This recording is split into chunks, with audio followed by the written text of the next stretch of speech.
Hello मेरे प्यारे बच्चों, आज की क्लास में आपका स्वागत है। पिछली क्लास में हम लोगों ने पढ़ा था कि एक कैपेसिटर हो, ये सवाल लिखा ही पड़ा है, इसी से शुरू कर देते हैं। थोड़ा सा रिकैप भी कर लेते हैं। लास्ट क्लास में हमने पढ़ा था कि एक कैपेसिटर है जिसको हमने चार्ज कर रखा है, क्यू चार्ज है, और अगर उसकी एक प्लेट को, यानी इस पे क्यू था और इस पे माइनस क्यू था, तो क्वेश्चन जो कल हम डिस्कस कर रहे थे कि अगर दोनों प्लेट पे अपोजिट चार्ज है और बैटरी हटा दी है, अगर हम इस एक प्लेट को v स्पीड से मूव करें तो जो एनर्जी है वो क्या करेगी, बढ़ेगी या घटेगी। तो ये आंसर था। u बराबर था Q square by 2c, c का वैल्यू था epsilon not a by x। जब हम दूर लेके जाएंगे तो x बढ़ेगा, x बढ़ने का मतलब एनर्जी बढ़ेगी। फिर मैंने आपसे पूछा कि बताइए एनर्जी का टाइम के साथ रेट क्या होगा। तो रेट निकालेंगे ना, डेरिवेटिव निकालना। रेट का मतलब होता है जब आपसे यूं कहा जाए कि find out rate of change of energy with time. Understood है? अगर टाइम ना भी बोले तो भी रेट का मतलब है टाइम के साथ डेरिवेटिव करना। तो जो जो चीजें इसमें फिक्स है उनको बाहर ले लो। क्यू स्क्वायर फिक्स है बाहर, 2 एप्सिलॉन नॉट a, ये सारे बाहर आ गए। डेरिवेटिव करेंगे x का। x का ध्यान दें, डेरिवेटिव t के साथ dx बाई dt हो जाएगा, और dx बाई dt x के बढ़ने के रेट का नाम था स्पीड। x अगर बढ़ रहा है तो dx बाई dt को हम कहते हैं स्पीड। अब यहां ध्यान से देखिए, ये भी पॉजिटिव, ये भी पॉजिटिव, ये सब पॉजिटिव है।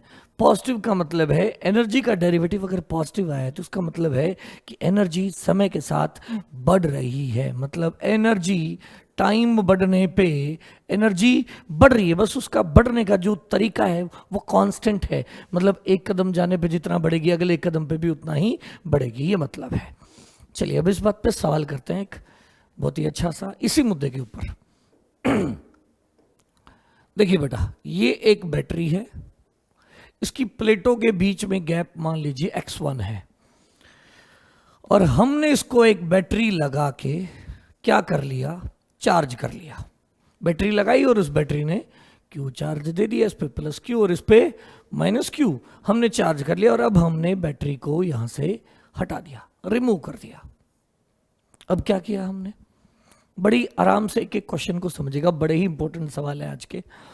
हमने इस प्लेट को आगे की तरफ चलाया, यानी हमने वर्क किया और हमने प्लेट को आगे मूव करा दिया।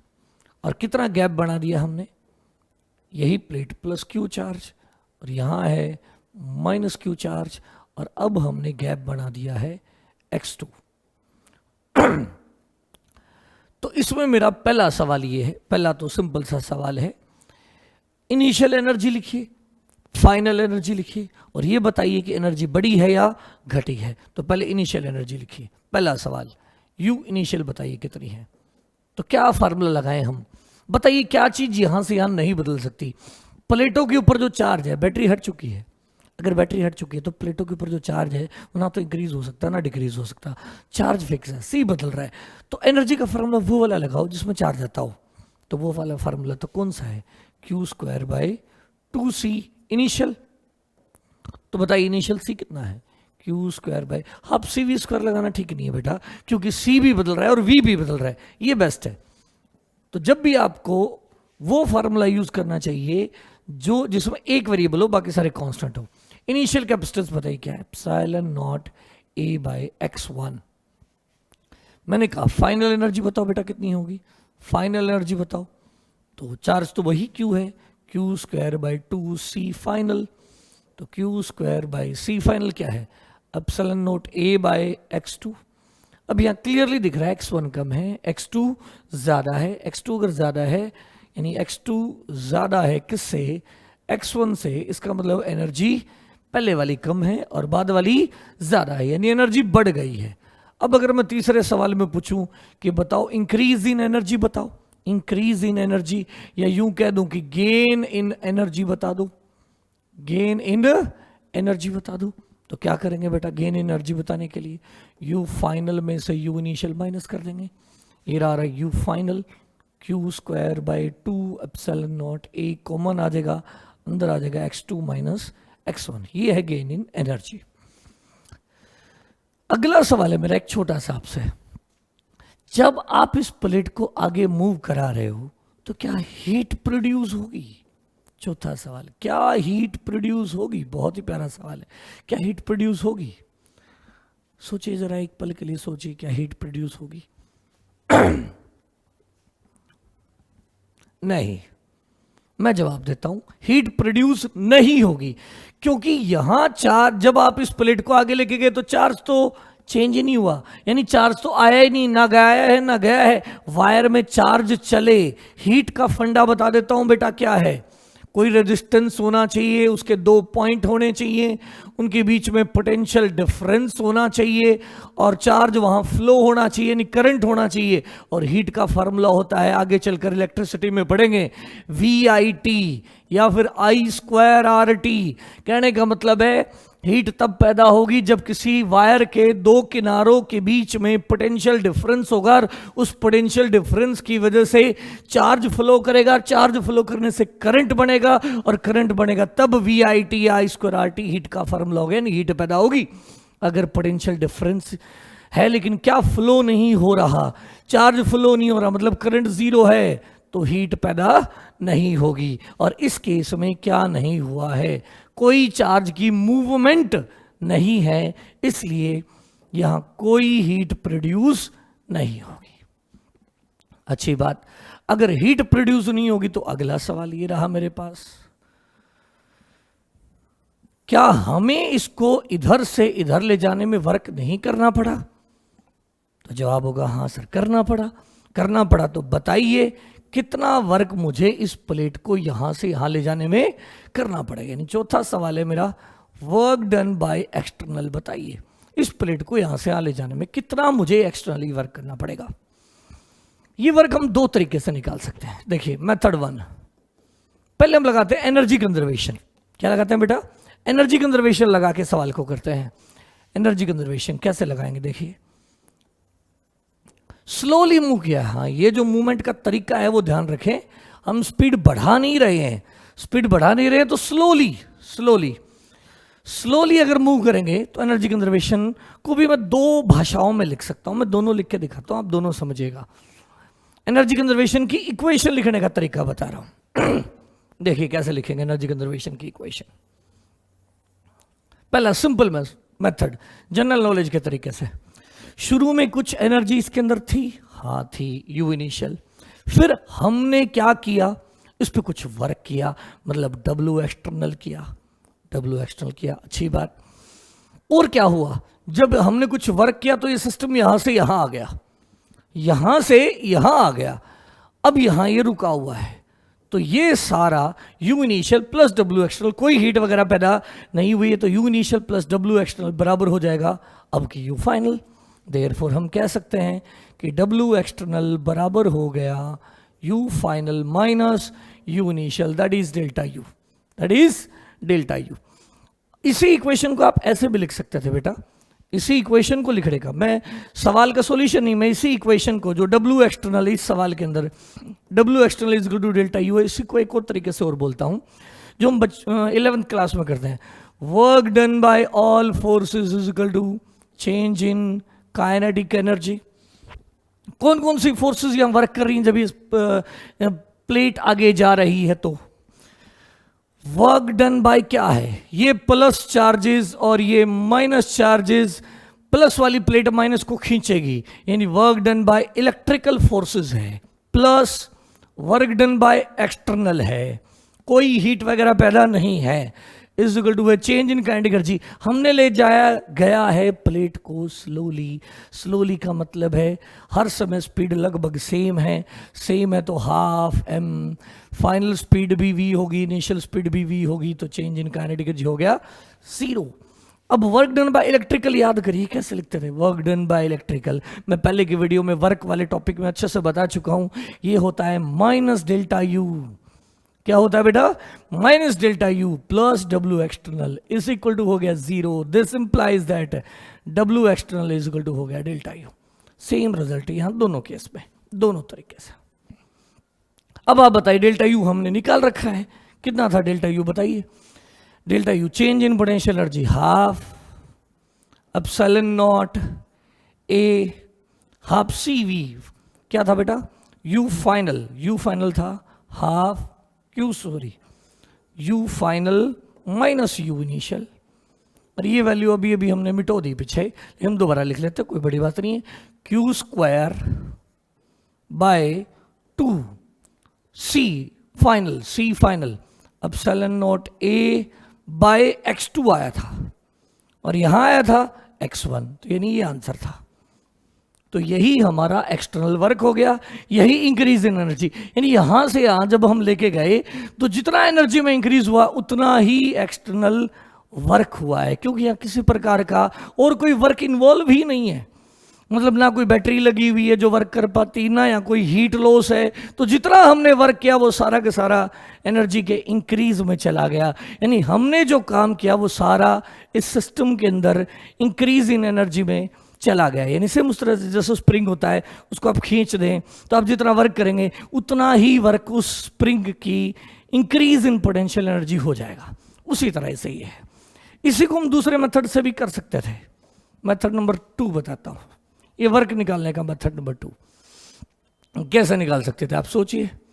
फोर्सेस के डायग्राम से यहाँ प्लस चार्ज था, यहाँ माइनस था, यानी यहाँ प्लस क्यू, यहाँ माइनस क्यू, ये डिस्टेंस x1, और फिर ये डिस्टेंस कर दी हमने कितनी,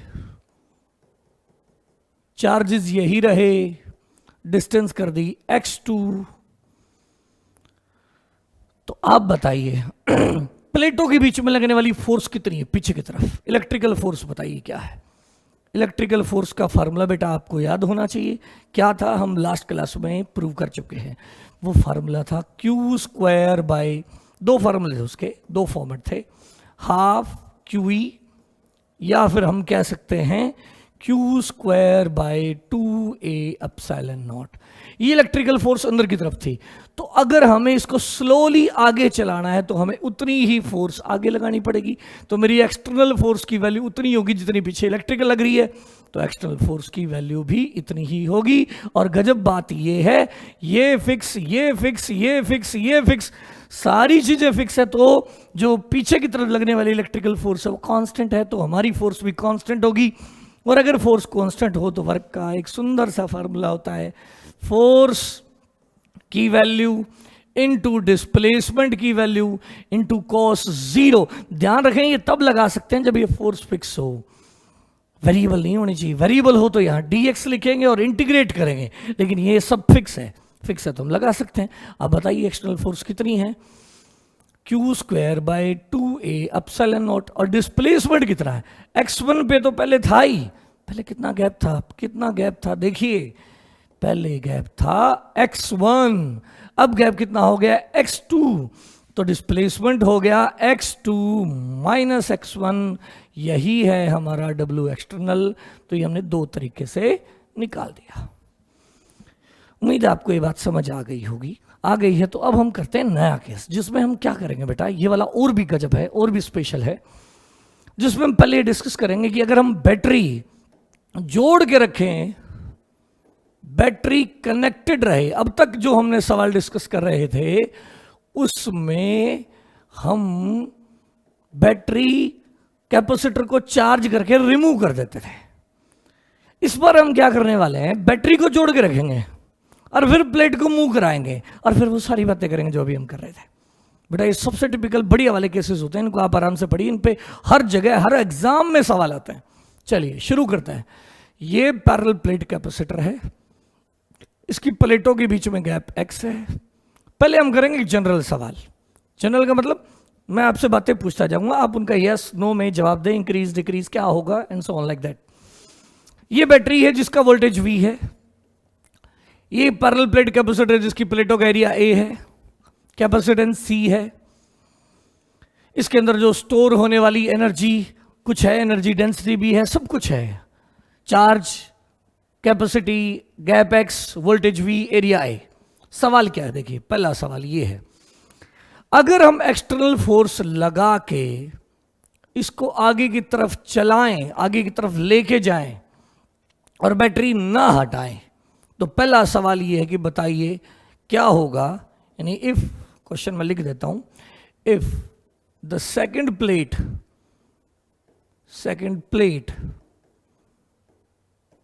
moved towards right, towards right, right की तरफ ले जाए, then what happens to, then what happens to, आप बताइए क्या होगा, व्हाट हैपन्स टू किसका। पहली बात सवाल यह है कि अगर इस प्लेट को राइट की तरफ चलाया जाए तो इन चीजों का क्या होगा जो मैं पूछ रहा हूं। पहली चीज वोल्टेज का क्या होगा। देखिए बेटा, जब तक सोर्स कनेक्टेड रहेगा ना, जब तक ये बैटरी जुड़ी रहेगी, ये हाई लेवल रहेगा, ये लो लेवल रहेगा, और जो वोल्टेज है यानी पोटेंशियल डिफरेंस है वो चेंज नहीं होगा। बैटरी डिस्कनेक्टेड हो, चार्ज चेंज नहीं होगा, बैटरी कनेक्टेड हो, वोल्टेज चेंज नहीं होगी। तो क्या फिक्स रहेगी, वोल्टेज फिक्स रहेगी। पहले तो इस पूरे सवाल का जो कंसेप्ट है वो इस बात पे टिका हुआ है कि अगर बैटरी जुड़ी हुई है तो क्या नहीं बदलेगी, वोल्टेज नहीं बदलेगी। इस बात को बड़ा ही सीरियसली मन में बसा लें कि अगर बैटरी जुड़ी रहेगी, किसी भी हाल में कुछ हो जाए, सोर्स जुड़ा हुआ है, तो क्या नहीं बदलने वाली, वोल्टेज नहीं बदलने वाली। ठीक है भाई, चलो मान लिया वोल्टेज नहीं बदलेगी। तो सी का क्या होगा, सी का क्या होगा, आप लिखिए formula, C is equal to epsilon not A by X. जब आप दूर ले जा रहे हैं तो एक्स बढ़ेगा, और एक्स बढ़ेगा तो कैपेसिटेंस घटेगी। ठीक बात है भाई। तीसरी बात, आप बताइए प्लेटों के बीच में या फिर इसके ऊपर जो चार्ज है उसका क्या होगा, प्लेटों के ऊपर जो चार्ज है उसका क्या होगा। तो आप बताइए Q इज इक्वल टू क्या लिखेंगे, CV। जब आप राइट में जा रहे हो तो X बढ़ रहा है, X बढ़ने से C घट रहा है, C घट रहा है, V फिक्स है, इसका मतलब चार्ज घटेगा। गजब बात, क्या घटेगा, चार्ज घटेगा। सवाल है सर चार्ज गया कहां, कहां गया। इन प्लेटों पे जो चार्ज था वो घट गया। घटने का मतलब है इस बार चार्ज अंदर आएगा। पिछली बार चार्ज आ भी नहीं सकता था और जा भी नहीं सकता है, तो इस बार चार्ज अंदर आएगा। बैटरी का काम तो सर चार्ज लेना होता है, देना होता है, सॉरी, बैटरी का काम चार्ज देना होता है, लेकिन इस बार उल्टा हो जाएगा। ये प्लेट जब आगे जाएगी तो चार्ज कैपेसिटर से निकल के बैटरी में आएगा, मतलब बैटरी के अंदर एनर्जी बढ़ेगी, यानी बैटरी चार्ज होगी, डिस्चार्ज नहीं होगी, बैटरी चार्ज होगी। तो चौथा सवाल ये है कि बैटरी क्या डिस्चार्ज होगी या चार्ज होगी, डिस्चार्ज होगी या चार्ज होगी। तो बेटा हमेशा के लिए मन से समझ लें, जब भी बैटरी चार्ज देती है, पॉजिटिव से चार्ज देती है तो डिस्चार्ज होती है, और अगर पॉजिटिव से चार्ज लेती है तो डिस्चार्ज नहीं, चार्ज होती है।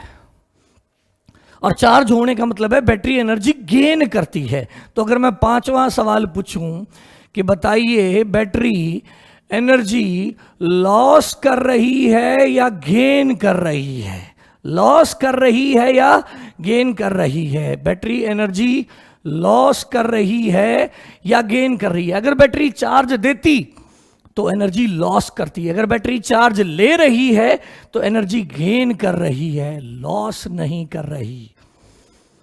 अब अगला सवाल फिर यहां एक और उठेगा कि चलो बताओ, अगर ये राइट में जाएगी तो कैपेसिटी का पता लग गया, चार्ज का पता लग गया, बैटरी चार्ज होगी, एनर्जी को गेन करेगी। तो अगर मैं आपसे ये पूछूं सिक्स्थ पार्ट कि फील्ड का क्या होगा, फील्ड का क्या होगा, बताइए जरा फील्ड का क्या होगा। सोचिए एक पल के लिए कि फील्ड का क्या होने वाला है। चार्ज मैंने बता दिया है कम हो रहा है। फील्ड का फार्मूला याद करो बेटा, फील्ड का फार्मूला क्या होता था, प्लेटों के बीच में जो फील्ड होता है वो था Q by sigma by epsilon not होता है। ये याद होगा कितना होता है field, sigma by epsilon not. और सिग्मा क्या होता है, Q by A epsilon not. Epsilon not fix है, ए फिक्स है, चार्ज घट रहा है, चार्ज घट रहा है इसका मतलब फील्ड घट रहा है। तो प्लेटों के बीच में जो फील्ड है वो लगातार जैसे जैसे प्लेट आगे की तरफ जाएगी फील्ड कम होता जाएगा। अगर फील्ड कम होता जाएगा तो सातवां सवाल ये रहा, आप सोचिए एनर्जी डेंसिटी का क्या होगा, एनर्जी डेंसिटी का क्या होगा, वो बढ़ेगी या घटेगी, बढ़ेगी या घटेगी? सोचिए एक पल के लिए, सोचिए। एनर्जी डेंसिटी, जब भी सोच रहा हूं बेटा फार्मूला लगाओ, हवा में दिमाग नहीं लगाना है, फार्मूला लगाए।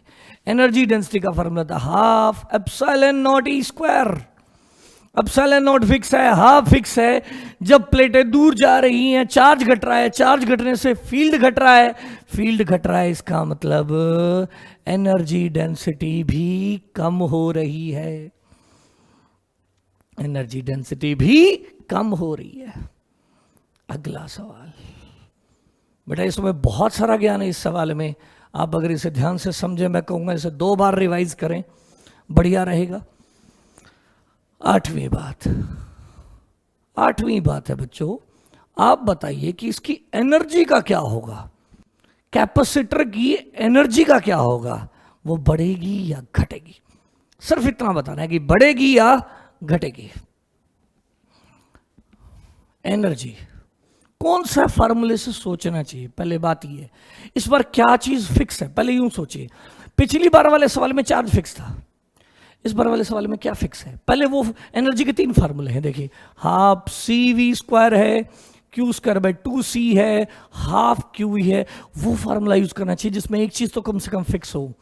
सोचिए, ये वाला लगाना चाहिए, सोचिए। नहीं, चार्ज बदल रहा है, सी बदल रहा है, इससे थिंकिंग मुश्किल हो जाएगी।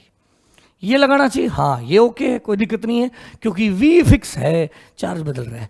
ये भी लगा सकते हो, वी फिक्स है, सी की जानकारी है। तो हम 2 चीजों से इस बात को सोचना चाहिए, 2 फार्मूलों से। बेटा ये बड़ा इंपॉर्टेंट होता है, कौन सा फार्मूला कब यूज करना है, कौन सा यूज नहीं करना है।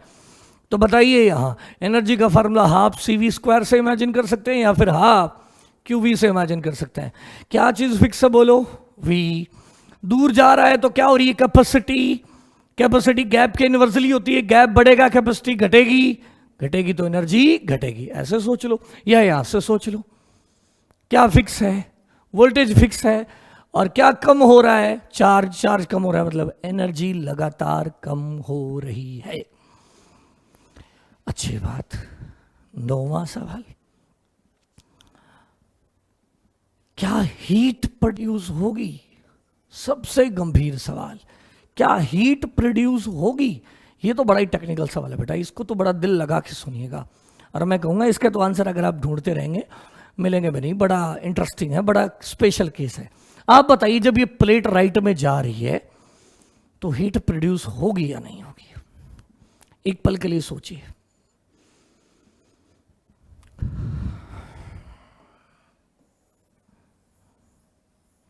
बेटा मैंने अभी थोड़ी देर पहले एक बात बताई थी कि एक कैपेसिटर है और यहां ये बाकी तारे जो हैं, तारों को आप रजिस्टर मान लो, रेजिस्टेंस में हीट प्रोड्यूस होती है और यहां बैटरी है। प्रॉब्लम इस बार ये है, इंटरेस्टिंग बात ये है कि जब आप इसे स्लोली चला रहे हो तो इस प्लेट के बीच में V वोल्टेज है और यहां भी V वोल्टेज है। आप यहां V लगा रहे हो तो यहां भी V है, मतलब इस अगर हम कहिए 0 लेवल है और ये V है तो यहां भी 0 है और यहां भी V है। और इस रजिस्टर के अंदर क्या नहीं है, गजब बात, पोटेंशियल डिफरेंस नहीं है। और हीट का फार्मूला होता है VIT। जो रजिस्टर के अंदर पोटेंशियल डिफरेंस होता है उस डिफरेंस से करंट फ्लो होता है तो हीट पैदा होती है। यहां जो चार्ज फ्लो हो रहा है वो कैपेसिटी के कारण है, Q is equal to CV। जब यहां चार्ज डिक्रीज हो रहा है तो चार्ज इधर आ रहा है, तो वो चार्ज जब नीचे की तरफ आ रहा है, यानी चार्ज जो डिक्रीज हो रहा है वो किसकी वजह से डिक्रीज नहीं हो रहा है? V तो फिक्स है, वो डिक्रीज हो रहा है C के डिक्रीज होने से। तो हीट तब पैदा होती है जब पोटेंशियल डिफरेंस की वजह से चार्ज फ्लो हो, V की वजह से चार्ज फ्लो हो, C की वजह से नहीं। और यहां जो चार्ज की मूवमेंट है उसका रीजन V नहीं है, C है। तो इस केस में कोई हीट पैदा नहीं होगी। तो आंसर ये है बेटा, क्योंकि क्या नहीं है, जो रजिस्टर उस साइड में उसमें पोटेंशियल डिफरेंस नहीं है, V तो हमारा फिक्स है, यहां V फिक्स है। कहां? यहां जो V है और ये रजिस्टर हो गया और ये हो गई बैटरी। अगर यहाँ जीरो लेवल तो यहाँ V, यहाँ भी जीरो और यहाँ भी V है, तो इस रजिस्टर के अक्रॉस में क्या नहीं है, पोटेंशियल डिफरेंस जीरो है, तो यहाँ हीट पैदा नहीं होगी। तो याद कर लें बेटा इस बात को कि इस सवाल में जब हम स्लोली मूव कराएंगे आगे की तरफ तो किसी प्रकार की कोई हीट पैदा नहीं होगी। चलिए, ये तो हो गया एक मैनुअल क्वेश्चन जिसमें हमें ये एनालाइज करना था कि जब हम प्लेट को राइट की तरफ मूव करा रहे हैं तो किन किन बातों पे क्या इफेक्ट पड़ रहा है। अब हम एक सवाल करते हैं, हम वर्क कैलकुलेशन करते हैं, बैटरी के वर्क की बातें करते हैं और बहुत सारी चीज़ें और। तो चलिए एक अगले सवाल से बात करते हैं। पहले मैं एक छोटा सा सवाल लूँगा, फिर एक टिपिकल क्वेश्चन करेंगे। ये भी बड़ा ही अच्छा क्वेश्चन है, देखिए इसको ध्यान से समझिएगा।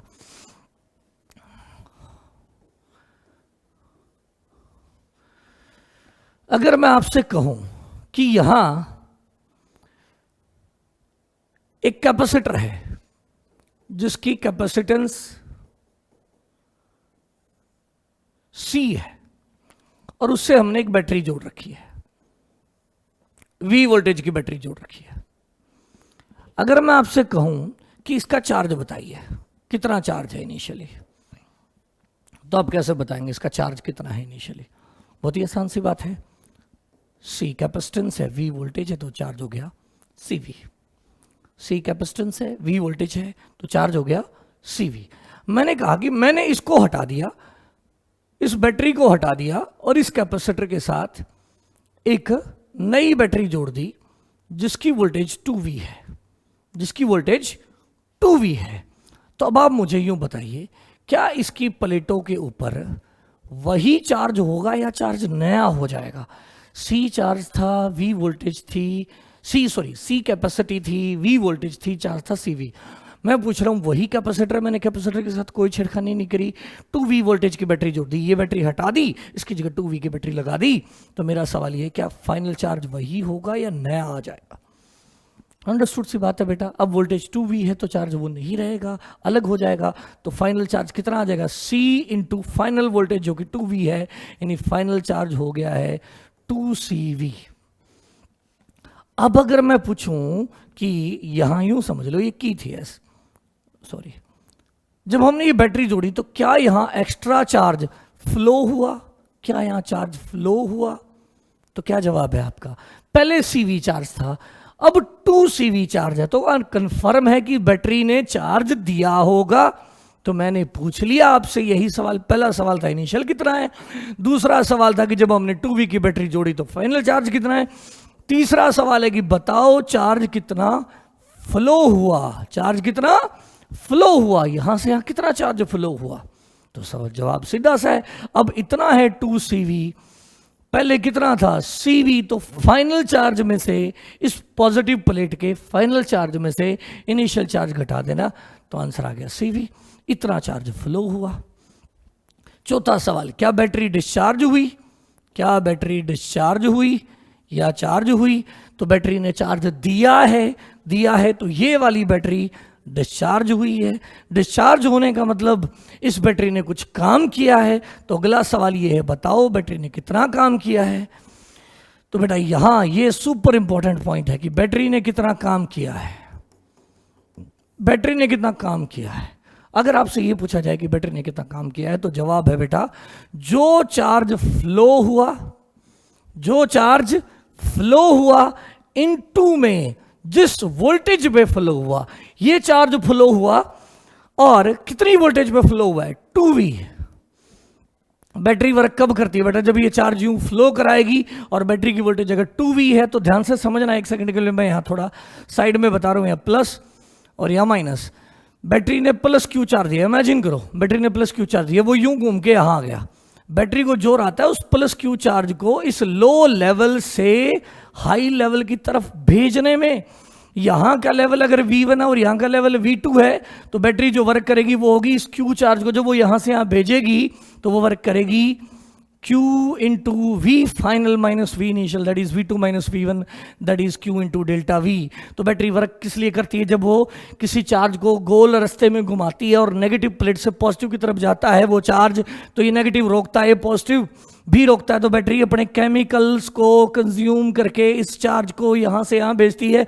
सेम उस तरह से जैसे हमें ये ऑब्जेक्ट नीचे पड़ा हो, हम इसे ऊपर उठाते हैं तो हम अपने केमिकल्स का इस्तेमाल करके ऑब्जेक्ट को ऊपर उठाते हैं।